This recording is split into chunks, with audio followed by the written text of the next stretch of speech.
ঈদ আসলেই আমাদের পারিবারিক একটি বাজেট থাকে, যে বাজেটটি হয়ে থাকে যাদের অর্থবিত্তের দিক থেকে তারা কিরকম বাজেট করবে। কেউ বা যমুনা ফিউচার পার্ক, কেউ বা 1 লাখ, 5 লাখ, 3 লাখ এরকম বাজেট আমরা শুনে থাকি, কিন্তু আমরা আসলে জানি না যে এই গুলিস্তান একটি মার্কেট আছে, যে মার্কেটগুলোতে যাদের বাজেট থাকে 3 থেকে 5 হাজার টাকা। দর্শক, আজকে তাদের সাথেই কথা বলবো যাদের বাজেটটি 3 থেকে 5 হাজার টাকার মধ্যে থাকে। পরিবার সদস্য 5 জন, সব মিলিয়ে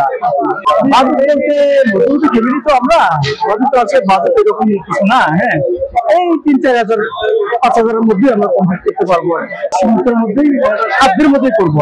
সাধ্যের মধ্যে আমরা সবসময় বেশিরভাগ এখান থেকে করি নিজেদের মধ্যবিত্তদের পরিবারের জন্য। গুলিস্তান থেকে নিজেরা সামর্থ্য অনুসারে বেছে দেখে শুনে যার যার মতো পছন্দ অনুসারে কিনি। আমাদের আয় অনুসারে এটা তো সীমিত। আমরা যেহেতু সাধারণ চাকরিজীবী, এখন তো উদ্যোগ সবকিছু জিনিসপত্র অনেক দাম, সে অনুসারে আমাদের সীমিত বাজেট 5-7 হাজার টাকা এরকম রাখছি আর কি। বাবা মার জন্য, সবার জন্য পাঞ্জাবি কিনবো, আর বাচ্চাদের জন্য পাঞ্জাবি দুইটা, এগুলো কিনছি আর কি। আসলে দাম প্রচুর পরিমাণে বেশি। আলহামদুলিল্লাহ, আমরা আসলে বাঙালি, আমাদের সবাই সাধ্যের মতন সবাই চেষ্টা করে তার সামর্থ্য অনুসারে সেই শপিং করবে, সবাই ঈদ করবে। আলহামদুলিল্লাহ, যা আছে তাতে শুকরিয়া। আমার পরিবারের সদস্য, শ্বশুর, শাশুড়ি, হাজবেন্ড, দেবর, আমি, এই আমরা বাজেটের 14 হাজারের মতো বেশি না।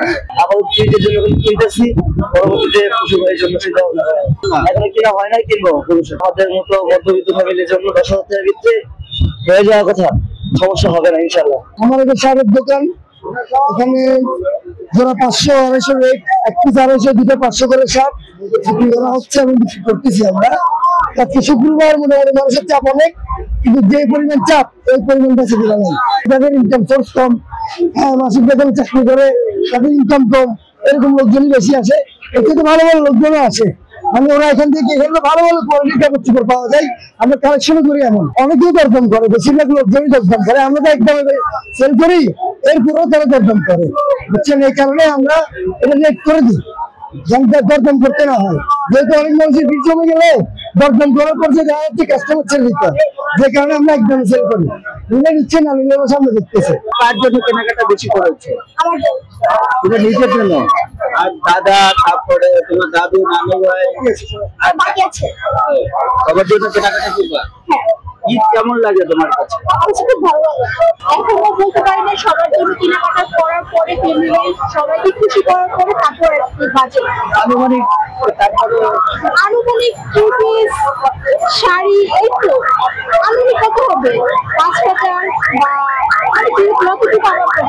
বাজেট কতটুকু। ঈদের আনন্দ কেনাকাটায় না, ঈদের আনন্দ সবাইকে একসাথে সবাই ঈদ করবো, যতটুকু বাজেট হোক এটাতে খুশি। এই গুলিস্তানের শপিং মল, যে শপিং মল গুলোতে কেনাকাটা করতে আছে মূলত 3 থেকে 5 হাজার টাকা যাদের বাজেট থাকে, তাদের সাথে কথা বলে আমরা জানতে পারলাম আসলে তাদের ঈদটা হয় মূলত বাজেটে না, পরিবারের সবাইকে দিয়ে একাত্রে ঈদ করাটার নামই তাদের ঈদ। গুলিস্তান শপিং মল থেকে মোহাম্মদ সুলাইমান, মানবকণ্ঠ, ঢাকা।